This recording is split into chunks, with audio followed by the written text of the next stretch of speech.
اس video میں ہم پڑھیں گے وربس کے متعلق۔ جب انگلش میں بات کی جاتی ہے یا اسے لکھا جاتا ہے تو اس میں مختلف قسم کے الفاظ کا استعمال کیا جاتا ہے۔ وربس بھی ان میں سے ایک قسم کے الفاظ ہیں اور یہ بھی پارٹس آف اسپیچ یعنی انگلش گفتگو یا بات چیت کا حصہ ہے۔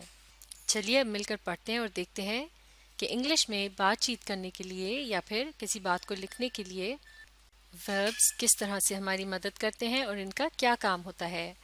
Verbs are words that show an action, time of action and if the action was completed or not. Action کہتے ہیں کسی بھی کام یا عمل کو۔ تو انگلش میں بات کرتے وقت اگر ہم نے بتانا ہو کہ کسی شخص نے کیا کام کیا، جیسے کہ اس نے کھانا کھایا یا پانی پیا، تو کھانا اور پینا جیسے الفاظ جو ہیں یہ عمل کے متعلق بتا رہے ہیں اور یہی الفاظ کہلائے جاتے ہیں verbs۔ اس کے علاوہ انہی الفاظ کی مدد سے یعنی verbs کی مدد سے ہمیں یہ بھی پتہ چلتا ہے کہ اس کام کو کس وقت کیا گیا۔ ٹائم آف ایکشن کے متعلق بھی ہمیں verb سے ہی پتہ چلتا ہے اور verbs کی مدد سے ہمیں ایک اور بات بھی پتہ چلتی ہے کہ آیا وہ کام یا ایکشن کمپلیٹ کر لیا گیا یعنی اسے مکمل کر لیا گیا یا نہیں۔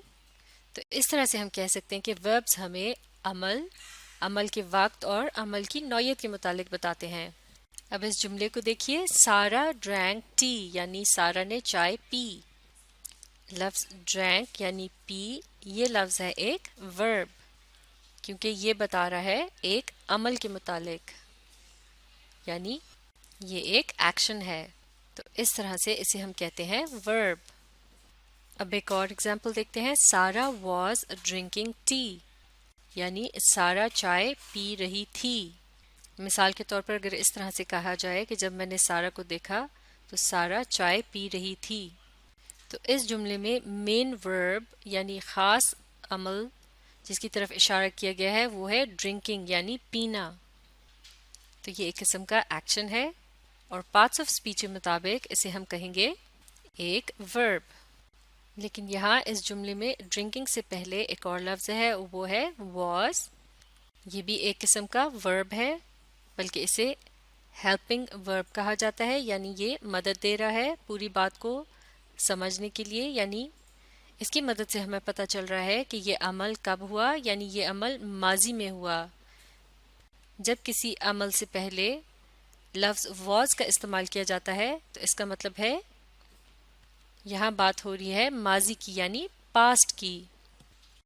تو جیسا کہ ہم نے verb کی ڈیفینیشن میں پڑھا تھا کہ یہ نہ صرف ایکشن کے متعلق بتاتا ہے بلکہ ٹائم آف ایکشن کے متعلق بھی بتاتا ہے یعنی کس وقت اس عمل کو کیا گیا، تو چونکہ was کے لفظ کی مدد سے پتہ چل رہا ہے کہ یہ عمل گزشتہ زمانے میں یعنی پاسٹ میں کیا گیا یا پھر ماضی میں، تو اس طرح سے یہ لفظ بھی ایک قسم کا verb ہے۔ اس کے علاوہ اگر ہم لفظ ڈرنکنگ پر غور کریں تو یہ لفظ ڈرنک سے بنتا ہے جس کے آخر میں لیٹرز آئی، این اور جی کا اضافہ کیا گیا ہے، تو یہ بن گیا ہے ڈرنکنگ۔ ڈرنک کا مطلب ہے پینا جبکہ ڈرنکنگ کا مطلب ہے پی رہی تھی یا پی رہا تھا۔ اس کا مطلب یہ ہوا کہ لیٹرز آئی این جی کا اضافہ کرنے سے اب ہمارے پاس ایک ایسا لفظ آ گیا ہے جس کی مدد سے ہمیں یہ پتہ چل رہا ہے کہ ایک ایسے عمل کے متعلق بات ہو رہی ہے یا ایسے کام کے متعلق بات ہو رہی ہے جو جاری رہا، یعنی جس وقت اس عمل کو کرتے ہوئے دیکھا گیا تو یہ ابھی پوری طرح سے مکمل نہیں تھا بلکہ اس عمل کو کیا جا رہا تھا۔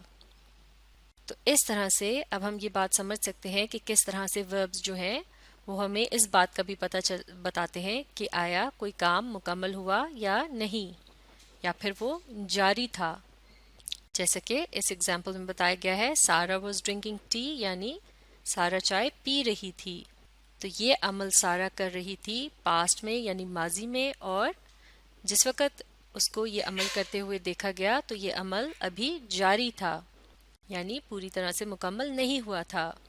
اب ایک اور ایگزامپل دیکھتے ہیں، سارا ڈرنکس ٹی یعنی سارا چائے پیتی ہے۔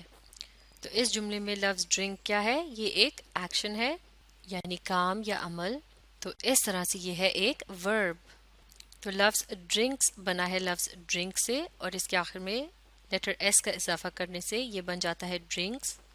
تو اس طرح سے اس کا مطلب بدل جاتا ہے. ڈرنک کا مطلب ہے پینا، جبکہ ڈرنکس کا مطلب پیتی ہے یا پیتا ہے. تو اب اس جملے کو پڑھنے کے بعد ہمیں اس بات کا بھی اندازہ ہو رہا ہے لفظ ڈرنکس کی مدد سے کہ یہ کام سارا اکثر کرتی ہے. جیسا کہ ہم کہہ سکتے ہیں کہ سارا جب بھی کام سے گھر واپس آتی ہے تو وہ چائے پیتی ہے، یا پھر جب بھی سارا تھک جاتی ہے تو وہ چائے پیتی ہے. اور اگر سارا آپ کے سامنے موجود ہو اور وہ اس وقت چائے پی رہی ہو تو آپ کہیں گے سارا از ڈرنکنگ ٹی، یعنی سارا چائے پی رہی ہے. تو اس جملے میں لفظ اس کی مدد سے ہمیں کیا پتہ چل رہا ہے کہ ڈرنکنگ یعنی پینے کا جو عمل ہے اسے پریزنٹ یعنی حال میں کیا جا رہا ہے، یعنی یہ عمل اس وقت ابھی ہمارے سامنے ہو رہا ہے. تو چونکہ ہمیں اس لفظ سے وقت کے بارے میں پتہ چل رہا ہے، یعنی عمل کو کس وقت کیا گیا، تو اس لیے لفظ از بھی جو ہے یہ ایک قسم کا ورب ہے، اور یہاں یہ ایک طرح سے ہیلپنگ ورب کے یعنی مددگار ورب کے طور پر استعمال ہو رہا ہے لفظ ڈرنکنگ کے ساتھ. ڈرنکنگ کا مطلب ہے پی رہی، اور یہاں از کا مطلب ہے. سارا از ڈرنکنگ ٹی یعنی سارا چائے پی رہی ہے. تو اس طرح سے لفظ ڈرنکنگ جو ہے یہ ہے یہاں پر مین ورب یعنی اہم ورب یا وہ کام جس کے متعلق بات ہو رہی ہے. اور یہاں ہمیں ایک اور بات بھی پتہ چل رہی ہے لفظ ڈرنکنگ کی مدد سے، اور وہ یہ ہے کہ یہ عمل ابھی جاری ہے. جیسے کہ انگلش میں ہم کہتے ہیں ایکشن کنٹینیوس ہے، یعنی ایکشن جاری ہے، عمل جاری ہے.